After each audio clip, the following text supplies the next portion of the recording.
All right, so I reopened my file and somehow it was happy again. I know that makes no sense. So anyway, I'm going to select this, this second toolpath that I've created. So you'll see this is just the one that's kind of smoothing everything out. And it's really detailed, right? Like these are all really close together. Maybe this might take a really long time, so it might not be worth it to have something quite that detailed.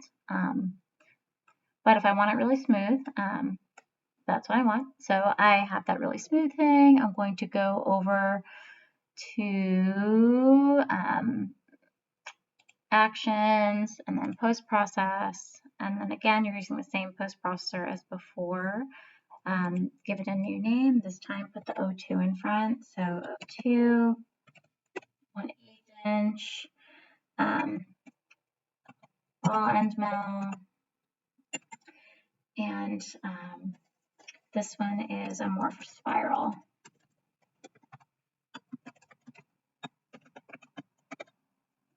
Okay, so we're going to go ahead and post that.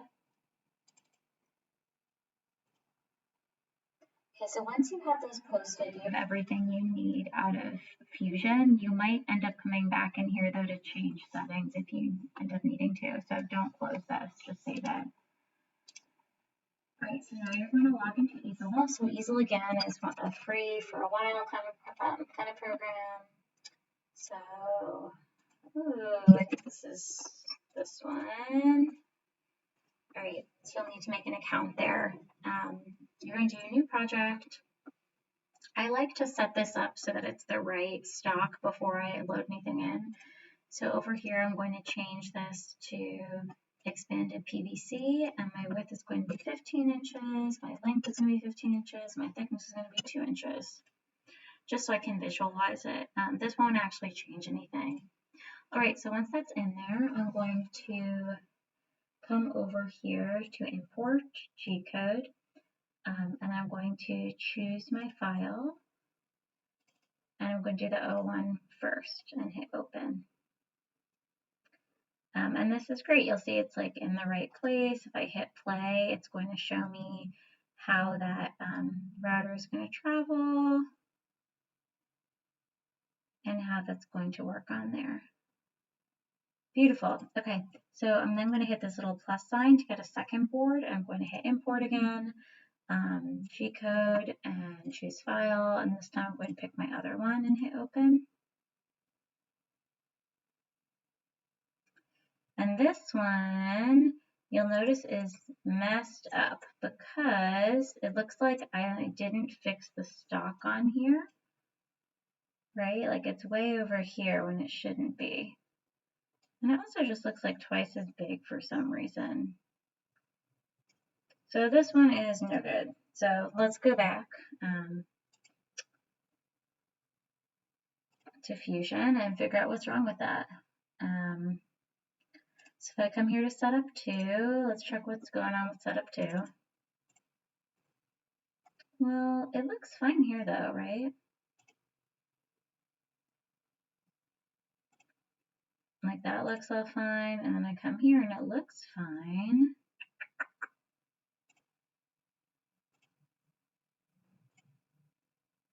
Yeah, the toolpaths look okay, so let me just try generating it again. I can check a couple things though, so if I double click on this, it'll bring up here again. And actually what I can see right away that's not right is like, see how the stock box point said is the origin? You want to change that to selected point and so that it goes over to there.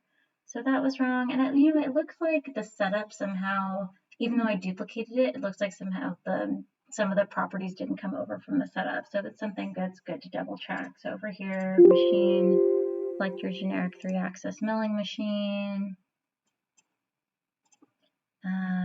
Operation type, the body selected. Okay, so that looks better. And here,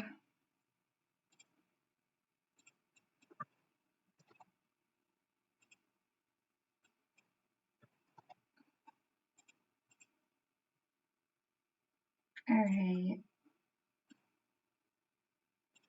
Okay. So toolpath is out of date, so I'm going to rerun that and let's see if that will fix it.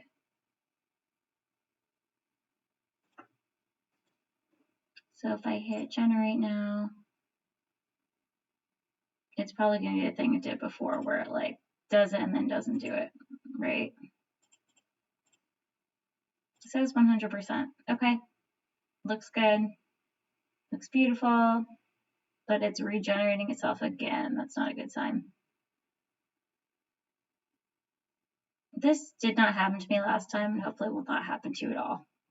Okay, so I'm going to go over here again, post-process. That should all be fine. Retry. So this is going to be O2. 1/8 ball. Retry. Okay. Post. Save. Let's see if we have any better luck. So now I'm going to come over here, hit the plus sign, import Gcode, choose file. Let's open up this one. Phew. Okay, and this one's in the right space and it's looking good. Okay, so at this point, you'll be in the shop. Hopefully all you will have to do is set up your file. So like get the foam onto the CNC machine, zero it, and hit carve. But I suggest you touch base with Matt Speedy when you're in the shop just to make sure that you're on track with all of that. Okay, that's it.